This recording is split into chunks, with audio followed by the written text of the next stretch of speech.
कहानी की शुरुआत ब्रैट नाम के एक लोन शार्क से होती है जो लोगों से अपना पैसा निकलवाने के लिए बहुत ही बेदर्दी से काम करता था, जिसके लिए उसने डैनी नाम के एक आदमी को रखा हुआ था। डैनी को बचपन से एक पिंजरे के अंदर रखा गया था जहां उसे खाने के लिए कुत्तों का खाना दिया जाता था। कभी बाहर न जाने की वजह से डैनी के दिमाग का विकास हुआ ही नहीं था। साथ ही डैनी के गले में एक पट्टा भी बंधा हुआ था जिसके खुलते ही वो एक खतरनाक जानवर की तरह किसी भी दुश्मन को खत्म कर सकता था। लेकिन ब्रैड फिर भी डैनी पर बहुत ज्यादा अत्याचार किया करता और वहीं समझ ना होने की वजह से डैनी को ये उसके प्यार करने का तरीका ही लगता। डैनी के पिंजरे में एक फर्स्ट क्लास की किताब भी पड़ी थी जिसे देखकर वो अपना टाइम पास किया करता था। अगले दिन वो लोग वापस अपने काम पर निकल गए, पर इस बार उनका शिकार एक बहुत ही बड़ा व्यापारी था। वो बाकी लोगों की तरह बिल्कुल नहीं था और उसे डैनी की स्कॉलर ट्रिक के बारे में भी अच्छे से पता था और इसीलिए उसने ब्रैड को डैनी के पास जाने ही नहीं दिया। जल्द ही उसके आदमियों ने ब्रैड को पीटना शुरू कर दिया और वहीं पास में खड़े डैनी को समझ ही नहीं आ रहा था कि आखिर वो करे तो करे क्या।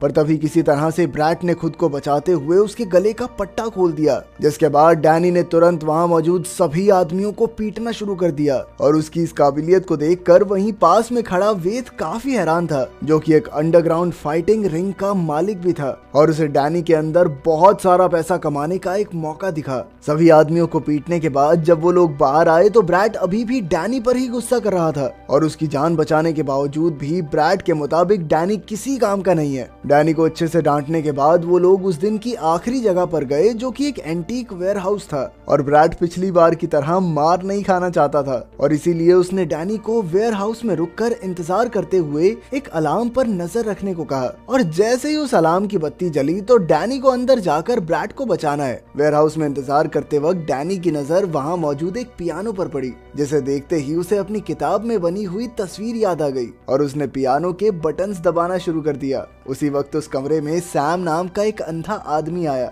जो उस पियानो को ठीक करने के लिए ही आया था और पियानो में डैनी की रुचि देखकर सैम ने उसकी मदद करना शुरू कर दिया। डैनी अब पियानो को बजाने में थोड़ा मग्न हो गया। उसकी इस चुप्पी से सैम को कोई दिक्कत नहीं थी, इसीलिए उसने डैनी को पास में ही लगी हुई एक घड़ी की आवाज पर ध्यान देने को कहा। पर घड़ी की तरफ देखते ही डैनी को अलार्म की याद आ गई और जैसे ही उसने बत्ती की तरफ देखा तो वो तो पहले से ही जल रही थी। डैनी तुरंत ही उस कमरे की तरफ भागा जहाँ पहुंचकर उसने देखा कि ब्रैड और उसके आदमियों ने सबको हरा तो दिया था, लेकिन इस लड़ाई में उन सबको बहुत चोटें आ गई थी। अपने बेस पर वापस आने के बाद ब्रैड ने उसे बहुत गालियां सुनाई, जिसके बाद डैनी को वापस पिंजरे में बंद कर दिया गया। थोड़ी देर बाद ब्रैड से मिलने के लिए व्यथ वहां आया, जिसके पास पैसे कमाने का एक बहुत बढ़िया ऑफर था। असल में व्यथ डैनी को अंडरग्राउंड फाइटिंग रिंग में लड़वाना चाहता था और ये एक डेथ मैच था, जिसका मतलब ये है कि या तो इसमें डैनी ब्रैड के लिए बहुत सारा पैसा कमाएगा या फिर मैच में ही मारा जाएगा।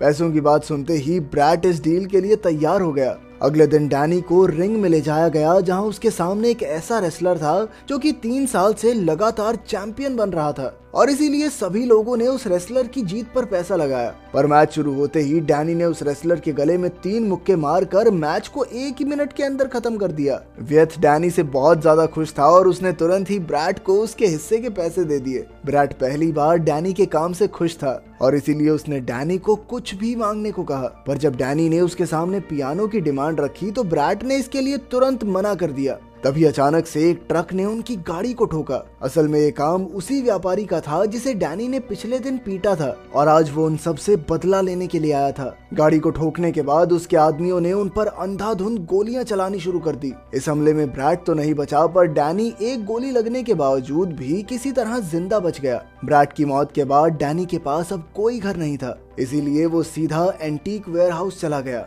जहां उसकी मुलाकात एक बार फिर सैम से हुई, जिसने डैनी को उसके कदमों की आवाजों से ही पहचान लिया। पर सैम के कुछ बोलने से पहले ही वो बेहोश हो गया और जब उसे होश आया तो वो पहली बार एक बिस्तर पर लेटा हुआ था और थोड़ी देर बाद उसे एहसास हुआ कि वो किसी नई जगह पर था। असल में पिछले 2 दिन से सैम अपने घर पर ही उसका ध्यान रख रहा था। डैनी को इतने प्यार की आदत नहीं थी, इसीलिए वो घबरा सा गया। थोड़ी देर बाद सैम की बेटी विक्टोरिया भी घर आ गई, जिसे देखते ही डैनी बिस्तर के नीचे छुप गया विक्टोरिया को पता था कि डैनी को पियानो में इंटरेस्ट है, इसीलिए वो उसके लिए एक कीबोर्ड लेकर आई थी। डिनर के वक्त वो दोनों डैनी का इंतजार कर रहे थे और थोड़ी देर बाद डैनी भी अपने कीबोर्ड के साथ उनके साथ खाना खाने के लिए आ गया। लेकिन उसने आज तक लोगों के साथ खाना नहीं खाया था और इसीलिए विक्टोरिया ने उसे अच्छे से खाना खाना सिखाया। थोड़ी देर बाद सैम ने डैनी के पट्टे को निकालने की कोशिश की, पर डैनी अभी इसके लिए तैयार नहीं था। अगली सुबह सैम और डैनी विक्टोरिया को उसके कॉलेज छोड़ने के लिए गए, जहां अंदर जाने से पहले विक्टोरिया ने उसके गाल पर एक किस की,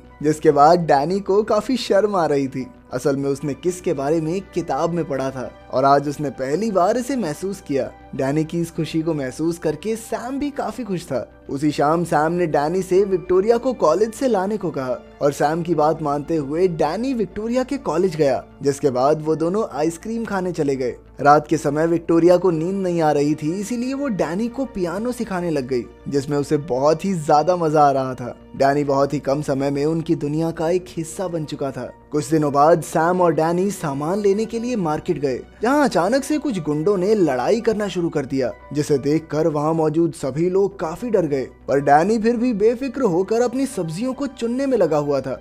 उसकी ये बात सैम को काफी अजीब लगी और जब उसने डैनी से इस बारे में पूछा तो डैनी ने कहा कि मेरे साथ थोड़ी लड़ रहे थे, आपस में लड़ रहे हैं, लड़ने दो उन्हें। सैम को उसका ये जवाब भी बहुत अजीब लगा और इसीलिए उसने डैनी से उसके बीते हुए कल के बारे में पूछना शुरू कर दिया, जिसके बाद उसे पता चला कि डैनी की मासूमियत का फायदा उठाकर उसे अपने फायदे के लिए इस्तेमाल किया जाता था। अगले कुछ दिनों में वो तीनों एक परिवार की तरह रहने लग गए और अब डैनी ने विक्टोरिया को उसके गले में बंधे हुए पट्टे को हटाने की इजाजत भी दे दी थी। एक दिन सैम डैनी को अपने साथ एक पियानो ठीक करने के लिए लेकर गया, जहां उसने उसे बताया कि वो लोग विक्टोरिया की पढ़ाई खत्म होने के बाद वापस न्यूयॉर्क जाने वाले हैं। ये सुनते ही डैनी काफी उदास हो गया, पर तभी सैम ने उसकी उदासी दूर करते हुए उसे बताया कि तुझे भी तो साथ ही लेकर जाएंगे पागल। काम खत्म होने के बाद डैनी को उसके हिस्से के आधे पैसे दिए गए और पैसे मिलते ही डैनी तुरंत ही सबके लिए तोहफे लेने चला गया।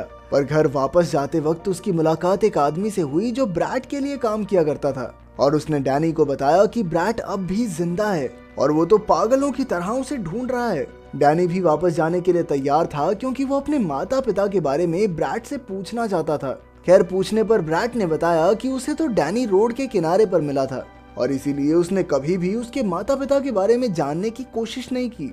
इसके बाद डैनी को फिर से पट्टा पहनाकर डेथ मैच के लिए ले जाया गया, पर इस बार ब्रैट के पट्टा खोलने का डैनी पर कोई असर नहीं हुआ। साथ ही डैनी ने किसी को मारने से साफ इनकार कर दिया, लेकिन फिर भी उसे जबरदस्ती रिंग के अंदर धकेल दिया गया, जहां दुश्मन के हमला करने के बावजूद भी डैनी ने उस पर हाथ नहीं उठाया, जिससे परेशान होकर कई सारे फाइटर्स को एक साथ रिंग में भेज दिया गया। लेकिन फिर भी डैनी ने सबसे मार खाने के बावजूद भी किसी पर हाथ नहीं उठाया। लेकिन तभी अचानक से एक फाइटर ने डैनी के हाथ के ऊपर पैर रख दिया, जिसके बाद उसके दिमाग में कुछ अजीब सा हुआ और उसने तुरंत ही सभी फाइटर्स को मारना शुरू कर दिया। आखिर में बेचारे डैनी को फिर से पीट कर पिंजरे में बंद कर दिया गया। उधर सैम और विक्टोरिया डैनी को लेकर काफी परेशान थे, पर उनके पास उसका कोई अता पता नहीं था। इधर मौका मिलते ही डैनी अपने पिंजरे से बाहर निकलकर ब्रैट के ऑफिस में पहुंच गया, जहां उसे कुछ तस्वीरें मिली और जल्द ही उसने उन तस्वीरों में खुद को पहचान लिया। उन तस्वीरों में वो अपनी माँ के साथ पियानो पर बैठा हुआ था। इसके बाद डैनी ने गुस्से में ब्रैट पर हमला करके उससे एक आखिरी बार अपनी माँ के बारे में पूछा, जिसके बाद ब्रैट ने उसे बताया कि असल में डैनी की माँ एक प्रोस्टिट्यूट थी और वो अक्सर ब्रैट के पास आया करती थी, जिस दौरान वो कई बार डैनी को भी अपने साथ लाती थी। लेकिन ब्रैट अंदर ही अंदर उसकी माँ से प्यार करने लगा था और इसीलिए जब एक बीमारी के चलते उसकी मौत हो गई तो उसने डैनी को अपने साथ रख लिया। अगले दिन जब वो लोग काम पर जा रहे थे तो अचानक से डैनी को परिवार शब्द सुनाई दिया, जिसे सुनते ही उसे सैम और विक्टोरिया की याद आ गई और उसने तुरंत ही ड्राइवर पर हमला कर दिया, जिस वजह से उनकी गाड़ी पलट गई। इस मौके का फायदा उठाकर वो वहां से भागकर सीधा अपने परिवार के पास पहुंच गया। उधर सैम और विक्टोरिया भी उसे देखकर बहुत ज्यादा खुश थे। जब डैनी ने अपनी माँ की कहानी सुनाई तो उन्हें भी बहुत दुख हुआ। विक्टोरिया ने उन तस्वीरों को देखकर सैम को उस जगह के बारे में बताया, जिससे सैम जल्द ही समझ गया कि ये कौन सी जगह है। इसके बाद सैम डैनी की माँ के बारे में और जानकारी लेने के लिए उस जगह पर गया, जहाँ पर काम करने वाले लोगों ने उसे तुरंत ही पहचान लिया और उनके मुताबिक डैनी की माँ एक पियानो प्लेयर थी, पर एक दिन अचानक से वो अपने बेटे के साथ गायब हो गई। उधर विक्टोरिया ने उस तस्वीर में मौजूद म्यूजिक नोट्स को पढ़कर उन्हें पियानो पर बजाना शुरू कर दिया। ये वही धुन थी जो डैनी की माँ बजाया करती थी और उस धुन को सुनते ही डैनी की सारी याददाश्त वापस आ गई। असल में डैनी की माँ एक बहुत ही गरीब पियानो प्लेयर थी और इसीलिए उन्होंने अपने शरीर के बदले ब्रैड से एक लोन लिया था, पर वो हमेशा डैनी को इस सब से बहुत दूर रखती थी। पर एक दिन जब ब्रैड को इस बारे में पता चला तो उसने डैनी से मिलने की कोशिश की, पर उसकी माँ इसके लिए बिल्कुल तैयार नहीं थी। इतनी सी बात से तिल मिलाकर ब्रैड ने उसकी माँ को गोली मार दी, जिसके बाद उसने डैनी को भी अपना गुलाम बना लिया।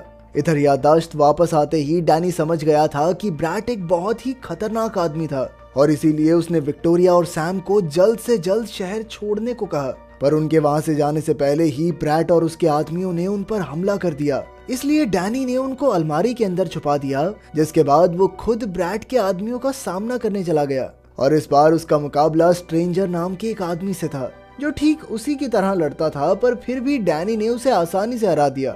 आखिर में ब्रैड खुद डैनी को ढूंढते हुए उसके घर में आया, जहां उसने सैम और विक्टोरिया को जान से मारने की धमकी देते हुए डैनी को सरेंडर करने को कहा। डैनी किसी भी हाल में सैम और विक्टोरिया को खोना नहीं चाहता था और इसीलिए वो इसके लिए तैयार भी हो गया। पर जैसे ही ब्रैड ने उसे पट्टा पहनाने की कोशिश की, तभी डैनी ने उसके ऊपर हमला कर दिया। डैनी इतने ज्यादा गुस्से में था कि वो किसी भी हाल में ब्रैड को खत्म करना चाहता था, पर ऐन वक्त पर सैम और विक्टोरिया ने बीच में आकर उसे बचा लिया। उसी समय पुलिस भी वहां आ गई और उन्होंने ब्रैड के किए हुए अपराधों के लिए उसे अरेस्ट कर लिया। कुछ दिनों बाद सैम और डैनी एक साथ विक्टोरिया का शो देखने के लिए गए, जहां शो से पहले विक्टोरिया ने सभी को बताया कि वो ये गाना किसी खास इंसान के लिए बजाने वाली है और असल में ये धुन वही थी जो अक्सर डैनी की माँ बजाया करती थी। ये देखकर डैनी बहुत ज्यादा खुश हो गया। अगर वीडियो